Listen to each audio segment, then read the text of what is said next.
샬롬 출애굽기 강의 107번째 찬양 기도할 수 있는데 찬양하면서 시작하겠습니다.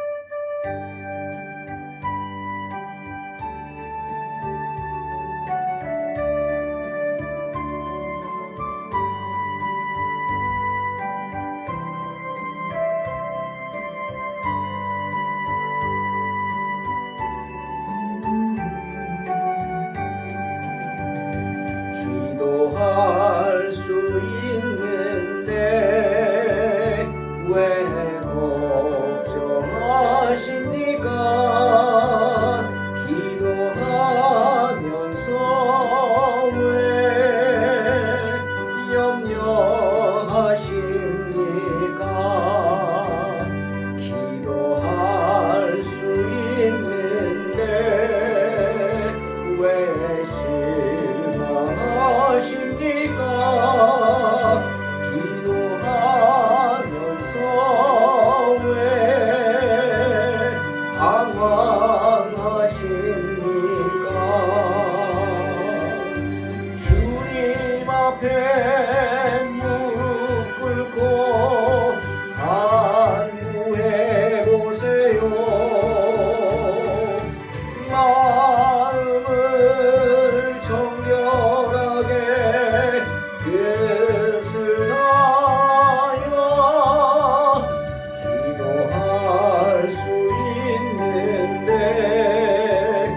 왜 걱정하십니까? 기도하면서 왜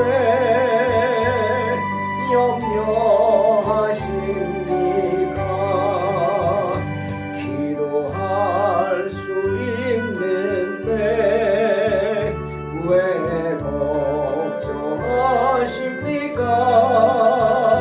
기도하면서 왜 염려하십니까? 기도할 수 있는데 왜 실망하십니까? 기도하면서 왜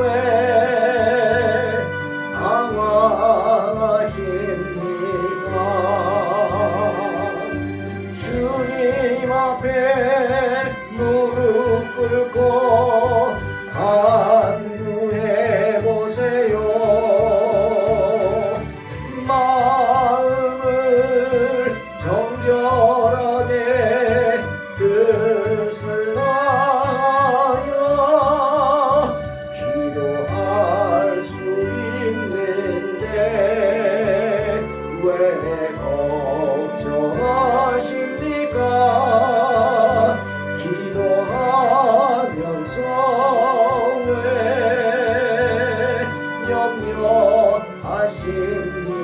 염려하십니까? 주님 앞에 무릎 꿇고 간구해 보세요. 마음을 정결하게 뜻을 다하여 기도할 수 있는데 왜 걱정하십니까? 기도하면서 왜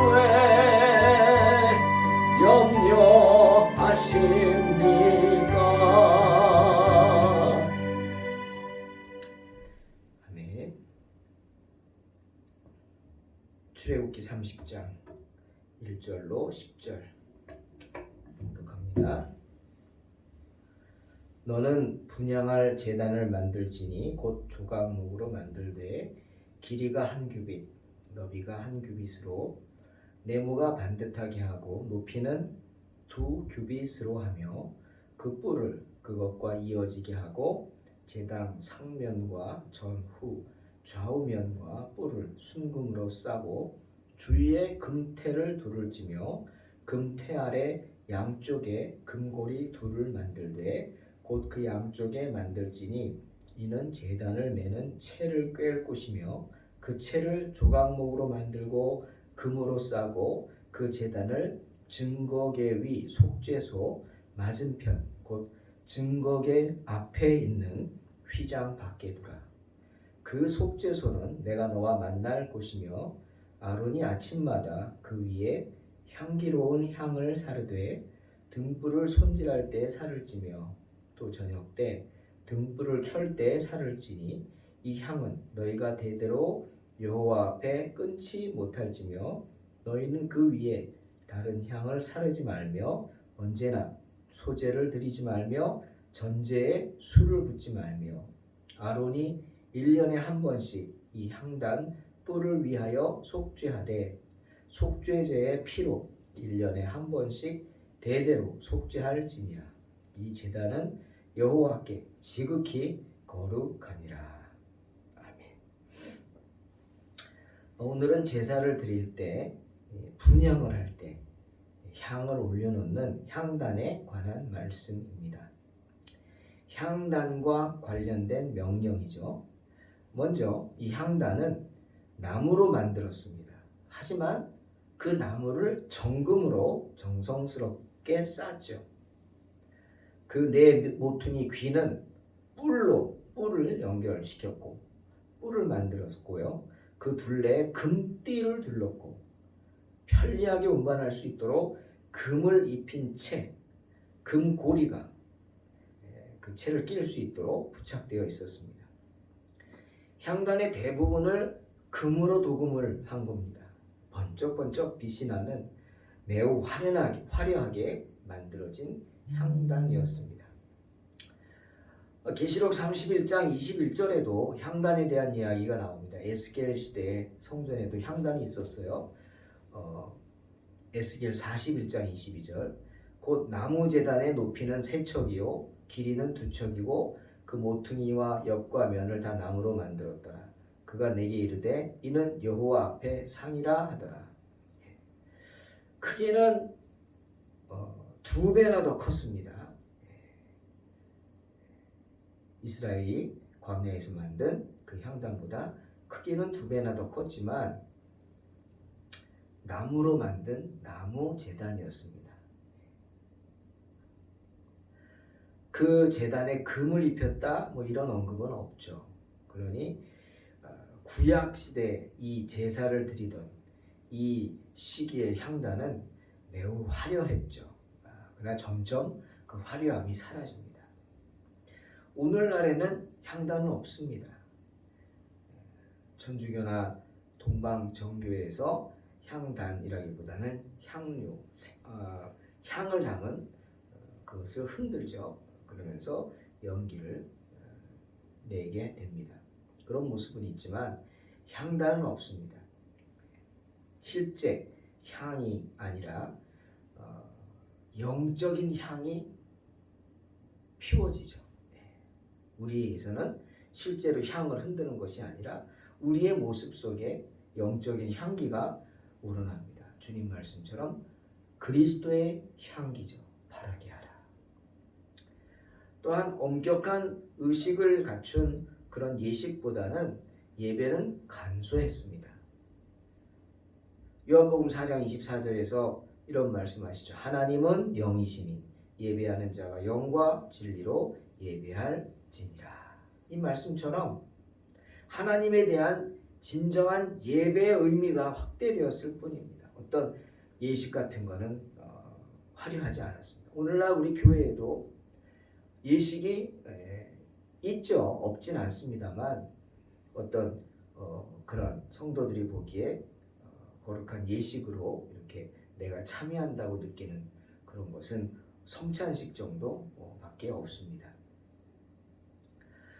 점점 하나님과의 만남을 통해서 말씀을 통한 그 예배 가운데 그냥 영화를 구경하듯 예식을 구경하는 방관자가 아니라 우리가 함께 예배에 참여해서 함께 하나님께 사한 제사로 드리는 그러한 시대가 되었다 하는 말씀이죠. 두 번째, 향단은 속죄소 앞에 두었습니다. 휘장 밖에 두어야 했다는 거죠. 왜냐하면 속죄소 앞 그 휘장이 쳐졌죠. 그 바로 앞에 제단을 섬기는 자가 중간에 가로 놓인 휘장 때문에 속죄소를 바라볼 수는 없죠. 하지만 그럼에도 불구하고 그쪽을 바라보면서 그쪽을 향해서 분향을 해야만 했습니다. 엉뚱한 데 대고 분향해서는 안 된다. 그래서 속죄소 바로 앞에 휘장이 있지만 이 휘장 너머에는 속죄소가 있음을 나타냈어요. 무슨 뜻일까요? 그렇죠. 우리 눈으로는 하나님의 보좌를 바라볼 수 없습니다. 은혜의 보좌를 바라볼 수 없어요. 하지만 우리는 은혜의 보좌 앞에 담대히 나아가죠. 그 의미죠. 믿음의 기도를 통해서 우리가 믿음의 눈을 열고 은혜의 보좌 앞에 서서 그 보좌를 바라보고 올려다보면서 기도해야 한다는 것을 의미합니다. 그러한 진정성 있는 모습과 예배자의 자세, 기도, 그것을 가르치고자 향단을 하나님께서 당신의 자녀들과 만나시는 장소, 그 속죄소, 휘장, 바로 바깥에 둔 것입니다. 7절에 아론이 아침마다 그 위에 향기로운 향을 사르되 등불을 손질할 때 살을 찌며 또 저녁 때 등불을 켤 때 살을 찌니 이 향은 너희가 대대로 여호와 앞에 끊지 못할지며 라고 말씀하죠. 아론은 매일 아침 저녁으로 제단에다가 향기로운 향을 살라야 했습니다. 피워야 했단 말이죠. 그 향은 놋제단 위에서 매일 태워지는 그러한 고기에 그 제물 드리는 거, 그 고기를 태우죠. 그것도 악취죠. 네, 자꾸 맡으면 악취죠. 그 향은 그 악취를 없애는 역할을 했죠. 하지만 더 중요한 역할은 뭐냐? 의미가 있는 거죠. 의미 있는 역할. 바로 하나님께서 당신의 백성들의 제사가 드려지는 제사가 하나님께 연락되고 있는 것을 보여주기 위해서 제사장은 앞에서 향을 피워야 했다. 향을 피우면 좋은 향을 피우면 좋은 향이 나지 않습니까? 또 향은 뭡니까? 하늘로 올라갑니다. 여러분. 우리 계시록 기억하시죠? 5장 8절 그 둘이 두루마리를 취하심에 내 생물과 24장로들이 그 어린 양 앞에 엎드려 각각 검은 고와 향이 가득한 금 대접을 가졌으니 이 향은 성도들의 기도들이다 라고 말씀하십니다. 그 금향로의 향이 성도들의 기도라고 하시는 겁니다. 제사장이 제사를 드릴 때 피우는 향, 그것이 성도의 기도, 간구를 상징한다는 거예요. 근데 향은 하늘로 올라가죠. 무슨 뜻이죠? 그렇죠. 하나님께서 그 향을 맡으신다. 향이 하늘로 올라가면 누구한테 가요? 하나님께 간다는 의미죠. 하나님이 맡으신다. 즉 하나님이 우리가 드리는 그 제사, 제물을 기쁘게 기도를 받아주신다. 그런 의미이죠. 성도들의 기도를 하나님이 들어주신다는 확실한 사인입니다. 징표죠. 향이 밑으로 떨어지는 향은 없습니다. 다 올라가지. 믿습니까? 우리의 기도도 하나도 땅에 떨어지지 않고 다 올라갈 줄로 믿습니다. 시편 몇 장 몇 절인지 기억이 안 나는데 시편 기자가 기도하면서 울어요. 그러면서 하나님께 이렇게 말합니다. 주님, 내 눈물을 눈물병에 담습니다. 눈물병에도 자기 눈물을 흐르는 걸 담아요. 그 눈물병에 담습니다. 하나님은 그것까지 다 한 방울 한 방울도 기억하시는 줄 믿습니다. 아주 기도합니다. 여러분 그겁니다. 향이 하나도 땅에 떨어지지 않고 하늘로 올라가듯이 우리가 하나님께 드리는 기도는 다 하나님이 들어주시는 줄로 믿습니다. 우리가 흘리는 눈물은 또한 어떻겠어요? 더 하겠죠. 다 보십니다. 그러니 제사장이 매일 아침 저녁으로 향로에 향을 피우는 게 얼마나 중요한 일이겠습니까? 정말 제사장의 기도, 여러분 제사장의 축복을 받으실 주의 이름으로 축원합니다.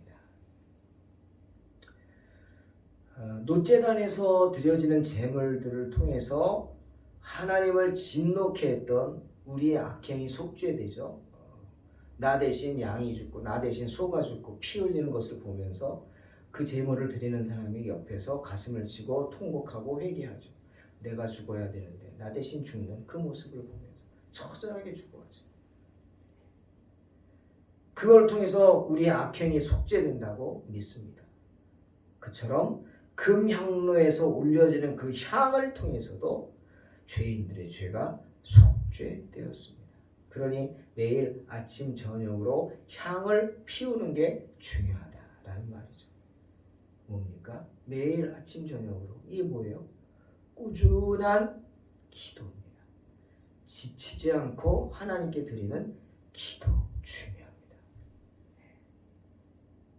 언제 그 기도가 이루어질지 모르겠지만 믿습니다 하고 꾸준히 하나님의 신실하심을 믿고 기도하는 것 중요하죠.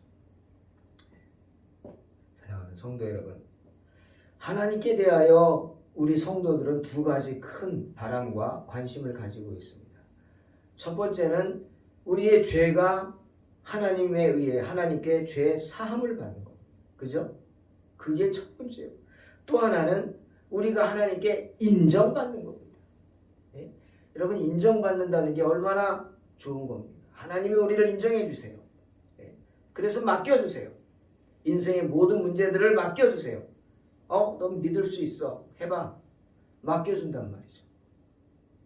그 두 가지가 우리에게는 관심거리고 그렇게 될 수 있다면 큰 축복인 줄로 믿습니다.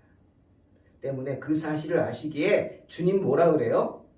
이 향은 너희가 대대로 여호와 앞에 끊지 말라. 뭐예요? 기도하기를 쉬지 말라는 겁니다. 사무엘이 그랬죠. 내가 너희를 위하여 기도하기를 쉬는 죄 범치 않는다. 사무엘은 내가 기도 안 하는 게 죄라 그랬어요. 쉬는 게 죄라 그랬어요.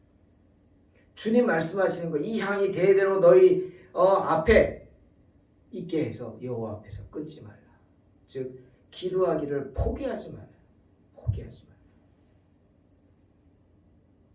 여러분, 이 향단이 상징하는 것이 무엇일까요? 향단이 상징하는 것. 크게 두 가지 정도. 첫 번째는 이 향단은 중재자의 역할을 합니다. 누구죠? 예수 그리스도. 제물들을 희생제물로 드리기 위해서 뜰에 있는 그 놋제단에서 그들을 죽이죠. 잡죠. 즉 그 놋제단은 뭘 상징합니까? 세상에서 죽임을 당한 하나님의 어린 양이신 예수 그리스도에 대한 상징이었습니다. 그렇죠? 그리고 성소 안에는 또 어떤 제단이 있어요? 금으로 만든 제단이 있어요. 그 금제단은 뭘 상징해요? 하늘에서 우리를 중재하고 계시는 예수 그리스도에 대한 상징이었어요. 그 다음 지금 세 번째, 이 향단은 뭡니까? 그 성소 안에 있지만 속죄소 바깥에 있어요. 속죄소 바깥에. 장막으로 속죄소는 가려져 있고 지성소는 가려져 있고 그 바깥에 뭘 상징합니까?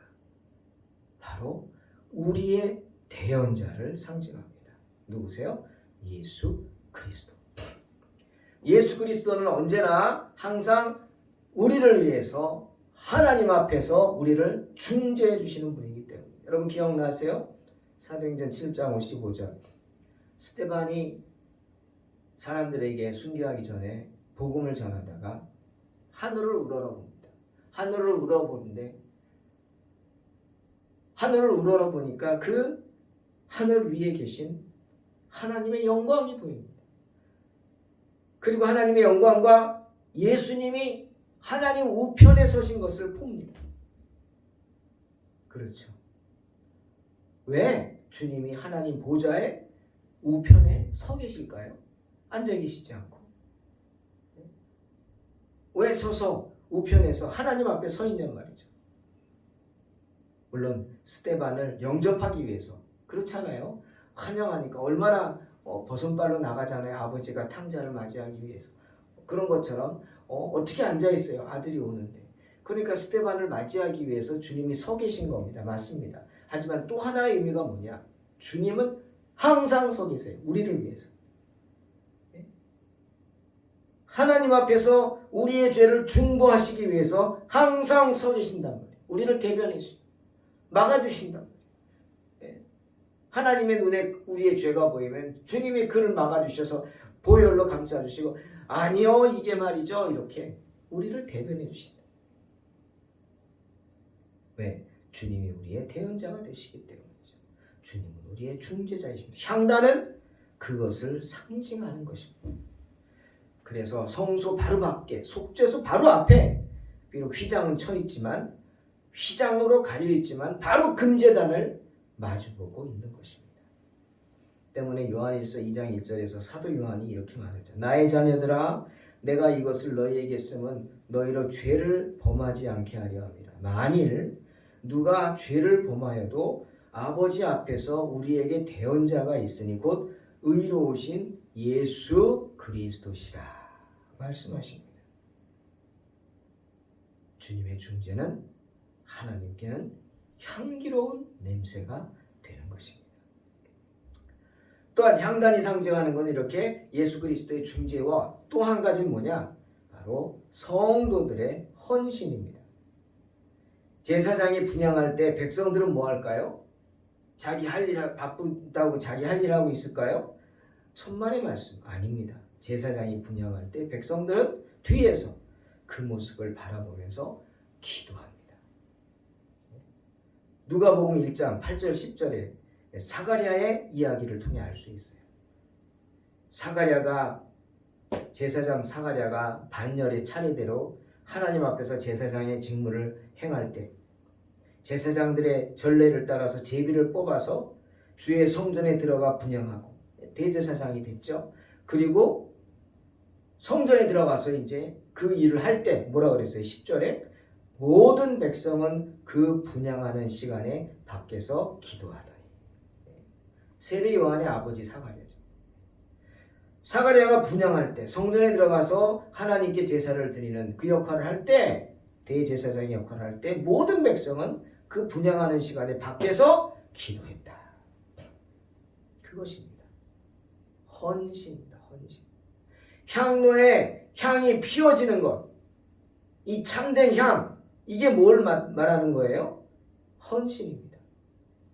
향로의 등불은 향이 살라지는 동안에만 피워지는 동안에만 불이 났습니다. 그죠?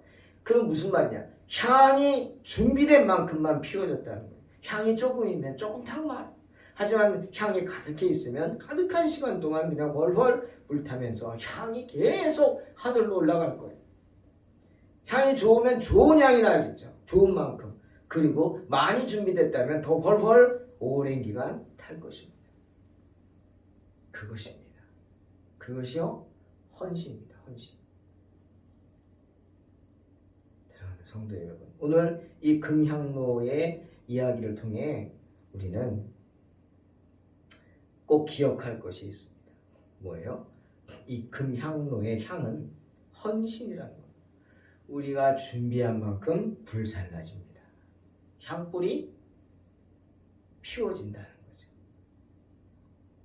향로의 그 향이 어떠하고 향로의 그 불이 어떠하냐에 따라 우리의 삶의 모습이 달라집니다. 그렇죠? 달라집니다. 우리가 얼마나 그것을 생각하고 준비하며 사느냐에 따라 우리의 삶의 질이 달라지고 비전이 바뀌고 모습이 달라집니다. 시편 119편 105절에 주의 말씀은 내 발의 등이요 내 길의 빛이니이다 고백하고 있습니다.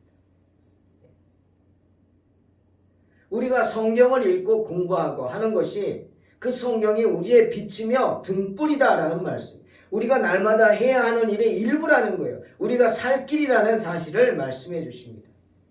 물론 말씀만 하면 안 되겠죠. 여기에 기도와 찬송이 곁들여져야 합니다. 우리가 하나님께 말씀을 드릴 때 하나님은 우리에게 말씀하십니다. 그것을 들어야 합니다. 우리가 하나님의 말씀 앞에 설 때, 읽을 때 하나님은 동시에 우리에게 말씀하십니다.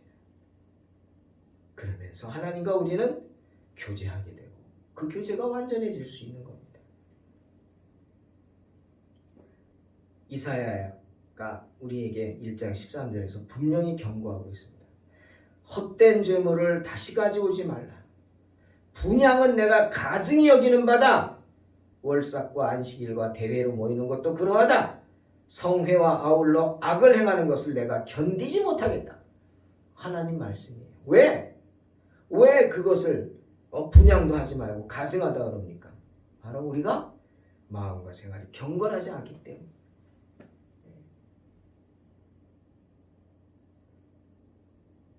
아론의 두 아들이 잘못된 불을 들여서 그 향로의 불에 타 죽은 사건을 기억하시기 바랍니다.